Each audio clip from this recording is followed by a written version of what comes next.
This video is going to explain in chemistry and some of the other sciences what we call Sig Figs. There's a lot of different ways of explaining this. I'm going to try to make it kind of as simple as we can. The main point with Sig Figs, or significant figures, is really talking about measurements and what measurements mean. Up until this point, in your math and science careers, numbers may or maybe haven't necessarily meant something in particular. Starting in chemistry and some of the other higher sciences, absolutely numbers have a meaning. And for us, numbers mean measurements. So let me just give you an example. Let's say I measure something that is 375.23 grams. All right, so that absolutely means something to us in chemistry class, right? We actually had to measure 5 different numbers to actually make this measurement. That measurement was a 3. It happens to be in the hundreds place. There was a 7 in the tens place, a 5, a 2, and a 3. So we measured 5 different numbers, or what we call digits or figures to actually create this number. So when we're talking about these Sig Figs, what we're really talking about is when you're making a measurement, what numbers did you actually measure as composed to maybe what numbers did you round off? And we'll get to that in a minute. So we're going to say something is significant or one of these Sig Figs if we know that that number is measured. So if I'm going to make a measurement, right, I can't just guess at what I think the overall measurement should be. Going back to the number that I did, right, if my balance said 375.23 grams, that is my measurement, right? It's not 373. It's not, we'll just write down 380, right? Or we're just not going to write down 375.2 even. If the scale said 375.23, we are writing down the entire measurement because each one of these numbers has been measured by this measuring device. Now, sometimes we're not using something like a balance where all of the numbers are given to us, right? We might have, a scale on something, and this number might say 22, and this number might say 23, and our actual measurement of something might be kind of right down the middle. And so then what would be a good measurement for that actual amount? Well, it's more than 22, it's less than 23. If we can't tell exactly, we might write a number like 22.5. And in that case, each of the 2's have been measured because we know it's at least 22, but this 5 is actually estimated. So when we use measuring instruments that don't give us, exact measurements to however many decimal places, it is possible, here it says or, right? Or it was the last number you have to estimate. Right? Especially if we're using things like rulers or graduated cylinders, anything with a scale on them, we can estimate the very last number, but that is the only number we can estimate. Going back to this example, if this is the amount of whatever I'm measuring, I can't say it's 22.537291563, right? I cannot estimate all of these numbers out here way out to these far decimal places and say that I know them with any degree of precision at all. These would all just be a wild guess. And in chemistry, we do not write down numbers at all that are wild guesses. As I said, we can maybe estimate one number inside of our scale, and we'll get more into measurement and scaling and how all that works as we go throughout the year. But for right now, you need to know that if you see a number like 22.5 or see a number like this one, right, we absolutely know that all of the numbers have either been measured or possibly the very last one has been estimated. But even this one estimated number counts as part of the measurement. So it counts in terms of what we're calling significant figures. Now, once again, it may not seem like, that's such a great big deal. I mean, so what if I can't tell exactly what a measurement is? I mean, this is just high school chemistry. That is true. But getting into real life, especially in physics and engineering and some things, when people are building things and making things, we have to absolutely be able to trust what measurements were given. If we are making a measurement for someone else, they have to absolutely trust that the numbers we put down are exactly what we say they are. And that way, things can be built correctly and built safely. Right? So as I said, it may not seem like such a big deal in chemistry, but right now we're trying to kind of set the basis for the rest of your life in science and math and those sorts of things. So sig figs are absolutely important, and we need to keep track of measurements and what these measurements actually mean. So when we're doing measurements, that's what we're going to do, right? We're going to say if we measured something, maybe estimated the last number, those are what we're going to call significant figures. Now, how about if you see a measurement written down by someone else?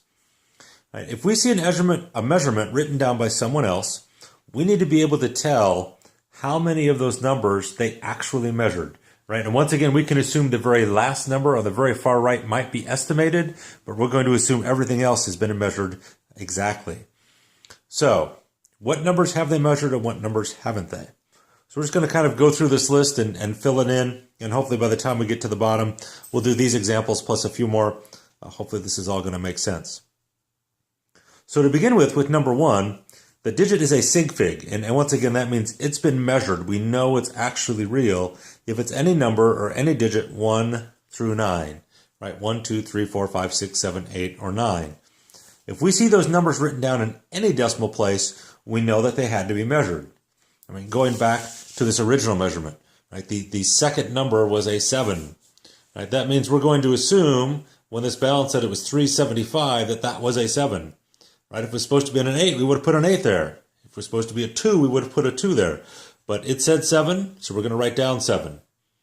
Right? So since none of these numbers are zeros, right? All of these are numbers 1 through 9. All 5 of these were measured by our measuring instrument, and that's what we're going to write down. So definitely any number 1 through 9 in any decimal place has definitely been part of the measurement. The tricky part is zeros. And let me just give you an example. Let's say we measure something and the number is 200. So the question is, if I measure something and say it's 200, 200 what? We'll say it's 200 meters. How accurately have we measured that number? It's possible that we know this 200 here to the very last decimal place. I mean, it's exactly 200 meters. It's not 202. It's not even 201. It's exactly 200 meters. Measured it out with a meter stick or maybe a very long, 500 meter tape measure or something. But if this is, excuse me, a track meet and we're measuring 200 meters for a 200 meter dash, it is exactly 200 meters, or some sort of 200 meter run. On the other hand, this number might be like, 185 meters, and someone just decided to round it off. In that case, if this number's been rounded off to 200 meters, these zeros weren't measured at all. They're just placeholders. So this 2 is in the right place. So sometimes zeros are actually measured. Sometimes they're just there to hold the place and just make the number correct to the number of decimal places. So the question is, how do we tell? And that's what these next couple of rules are going to talk about. They don't cover every single case with the zeros, but they will cover most of the situations where we're going to see zeros in numbers. So to begin with, as I said before, sometimes we do measure zeros and we know they're 0, right? So we need a way of showing you that. So to begin with, number 2 talks about some zeros. It says the digit is a sig fig. In other words, it's counted, it has been measured. If it is a 0 placed right of the measurement, which means it's on the very right end of the measurement, and right of the decimal point. So if we have some zeros written on the far right hand of the measurement and to the right of the decimal point, we know that those zeros were actually measured to be exactly 0. So they count in terms of our sig figs and counting. In other words, they were actually measured to be 0. So if we look at this number, 44.300, kind of under this first bullet here, we know from that first rule, the 4, and the 3 are all significant figures. This one was exactly 4, this one was exactly 4, and this one was exactly 3. Now for the zeros, we see if they fit this rule under number 2, kind of the 2 parts of that rule. Part number 1 is yes, they are both on the far right-hand end of the measurement. And part number 2, they are right of the decimal point. The decimal point is right there. Both of those zeros are behind there. So yes, both of those zeros were measured also. So we actually have what we call 5 sig figs in this measurement because the 4, the 3, the 0, and the 0 were all measured to be those values. So this one has 5 of these sig figs.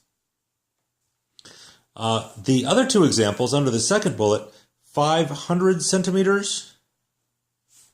We do have a 5. That one is definitely a sig fig. But now these other two zeros, are they at the right side? Absolutely. Are they to the right of the decimal point? No. The decimal point of this number is at the end. And these two zeros, even though they're on the right-hand side of the number, they are to the left of the decimal. So these are two of those placeholder zeros. We don't actually know what those numbers are. Somebody just rounded them off and put some zeros in that place. So we know the 5 has been measured. The zeros really haven't. So that number just has one significant figure, one number that has been measured. Same sort of thing with this measurement, the 0.005. This 0 is to the right of the decimal point, but it's not at the right end of the number. So these zeros do not count either. Again, they're just placeholder zeros to keep track of the decimal point. The only number that has been measured is 5. So in both of these measurements, there is just one of these sig figs, or one of these numbers that have actually been measured. Finally, kind of rule number 3, another zero rule. If the digit is a 0 and it is between any other significant figures, then it is a significant figure also. Then it counts as part of the measurement. For example, the first one under this bullet. We know the 5, the 4, the 2, the 8, and the 2 all count. They are all not 0, right? They're all digits 1 through 9. So they've all been measured, and that's what the values were. Since this 0 is between a 4 and a 2, if I measured that to be exactly 4, because I wrote a 4, right, and this is exactly a 2, because I wrote a 2, the only way you can measure those two numbers is if you measure the one in between. It's the way math and measurements works. And the same sort of thing with this other 0. If we measured that to be an 8 and that to be a 2, we had to measure the number in between. And since it says 0, we're assuming that it was measured to be 0. So this number actually has 7 significant figures altogether. A 5, a 4, a 0, a 2, an 8, a 0, and another 2. So there are 7 sig figs. There are 7 digits, numbers, figures, whatever we want to call them, that were actually measured to make that number. And the last one under number 3, this 5 out front absolutely is significant. It was measured. It's one of these digits 1 through 9. This last 0 to the far right, it is on the far right of the number, and it is right of the decimal point. So that one is significant too. It counts in terms of measurement. So these zeros in between, they are between any other ones that do count. The 5 counts and the 0 counts. So both of these zeros in the middle count also. So this number has 4 of these sig figs.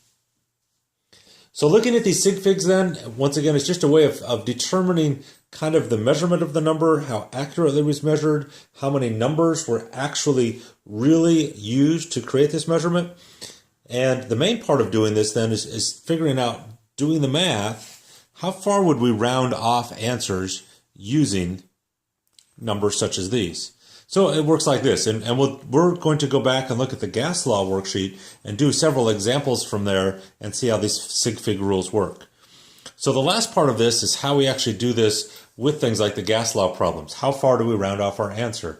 Because once again, if we're using a bunch of measurements to get some sort of a mathematical answer, our mathematical answer has to absolutely be rounded off to the correct decimal place. Otherwise, it's really not a correct answer. So these rules will tell us how to do that. Number 1 actually has 2 parts. First thing is we count the number of sig figs in each measurement. So if we use 5 different measurements to do some sort of mathematical process, we count the number of sig figs in all 5 numbers. Right? And the other thing we do is note the fewest number of those sig figs. All right, this little sign here stands for number. Sorry, I should have written that out. And then we do all the math. And then we round our answer to the number of sig figs from step 1, another, that fewest number of sig figs. So we found all the numbers of sig figs of all the measurements. We find the fewest number, and that's really then how many sig figs we can keep in our answer. So I'll work through a few problems from this gas law worksheet. Let's take a look at it. All right, number 3. you can kind of see the answer there. Probably can't quite show you the whole thing and still make it so you can see what's going on. But this was my answer for number 3. Big long number out of the calculator. If you ever give me a number like this, it's actually incorrect. Because once again, you're saying you know the answer to all of these decimal places. And really, we don't. The way the math works is we just really can't tell a number this accurately if none of our original numbers were as accurate as this. So this is how this works. We go back to our original numbers used to create the problem and see what's going on. Here we have 7.62. How many significant figures are there? Well, it should be 3, right? We have a 7, a 6, and a 2. So I'm just going to write that there for a moment. Here we have 101.3. How many sig figs? Well, the 1 and the 1 and the 3, definitely. That makes 3 of them. And that 0 is in between a couple of 1s. So it's a sig fig also. So there we have 4. And how about this 25.0? Well, 25.0, there's 2 for the 25. The 0.0, that 0 also counts. It's at the right end, and it's after the decimal point. So there is 3. So we just go back to our original numbers, right? For these that were in Celsius, that you end up needing to change into Kelvin.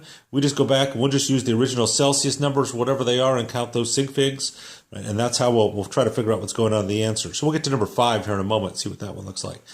But going back to 3, this had number 3. This had 3 sig figs. That had 4. That had 3. So we look at these 3 numbers and say which one is smallest, 3, 4, or 3. Well, there's 2 of them, but they're both 3. So what we do is we go back to our answer to the problem, and we say, okay, starting from the left, we're going to keep 1, 2, 3 numbers and get rid of everything else. So we're going to keep 3. So what we do is look at this 4th one and say, is this greater than 5 or 5 or greater? And if it is, we'll round this off. If not, we'll just get rid of everything else. Well, since this is a 7, we're going to have to round up that 3rd number. We'll make it 30.9 kilopascals. And this is the correct answer for that problem. Right? This is not. 30.8 is not. It's 30.9. 1, 2, 3 sig figs. So we start counting our sig figs from the left and go as far as we need to, and then round up or down and get rid of everything else. In this problem, we had 3 sig figs. Looking at problem 5, here we have 22, 27, and minus 23. Each of these have 2 and 2 and 2 sig figs. So what's smaller, 2, 2, or 2? Well, it's 2. So when we go to our answer, we can keep 2 numbers. So we're going to keep the 1 and the 8. The 3rd number this time is a 3, so we'll just get rid of it, round it down, and our answer is 18 centimeters cubed. And let's flip this over and take a look at 14 quick. So 14, our original numbers are 0.400, which has 3 sig figs. Both of those zeros count because they are on the right side of the number and to the right of the decimal. 50 only has 1 sig fig. 300 only has 1 sig fig. So what's smaller, 1 or 3? And the answer is 1. So if we go back to our answer, and this is what I got for this one, we only keep 1 number, 0.7.